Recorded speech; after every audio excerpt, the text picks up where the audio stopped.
எனக்கு ஒரு டவுட். இப்போ நார்மலா பல்லு கிளீன் பண்றாங்கல்ல, அந்த மாதிரி பண்ணா பல்லு வீக் ஆயிடும், விழுந்துரும் அப்படின்னு சொல்றாங்க. அது உண்மையா? இது நார்மலா எல்லாருக்கும் இருக்க டவுட். யாரை நீ கிளீன் பண்ணிக்கோங்கன்னு சொன்னாலும் முதல் கேள்வி என்ன கேட்பாங்க, பல்லு கிளீன் பண்ணா பல்லு தேய்ச்சி போயிருமே அப்படின்னு, அப்புறம் பூச்சை வருமே அப்படின்னு கேட்பாங்க.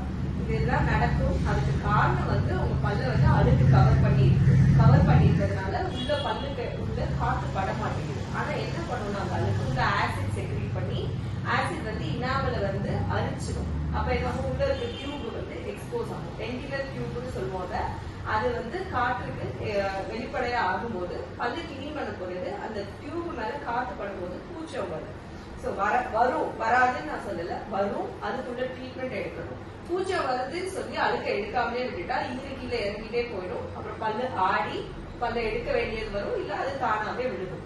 ஆனா நான் ஒரு வீடியோ பார்த்தேன், அதுல வந்து ஸ்டெயின்ஸ் எல்லாம் இருக்குல்ல, அது எடுக்காம இருக்கிறது வந்து அதனாலதான் அந்த எடுக்காம அது அந்த இடத்துல இருக்கனாலதான் பல்லாம் கிரிப்பா இருக்கு. அதோட சப்போர்ட் அதை எடுத்துட்டா பல்லு சப்போர்ட் இல்லாம கீழே விழுந்துடும். அது ஒரு தப்பான புரிதல்னு சொல்லலாம். பல்லு வந்து சப்போர்ட் வந்து எலும்பு அட்டாச் ஆகிருக்கிறது சதவை பொறுத்துதான், ஈர பொறுத்துதான்.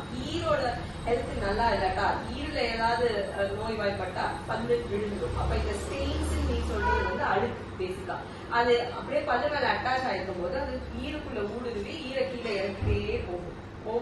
ஒரு கொஞ்ச நாள் அவங்க அந்த பேஷண்ட் அவங்களையே கவனிக்க சொன்னா கண்டிப்பா 3 to 6 மாசத்துக்குள்ளேயே இது நடக்கும். அப்ப பேஷண்ட் ஆனாலே திருப்பி வருவாங்க கிளீன் பண்றதுக்கு. இல்ல அப்படியே விட்டாச்சுன்னா ஈர ஊடுருவி ஃபுல்லா ஆடி பல்லு கண்டிப்பா எடுக்க வேண்டிய நிலைமை வரும்.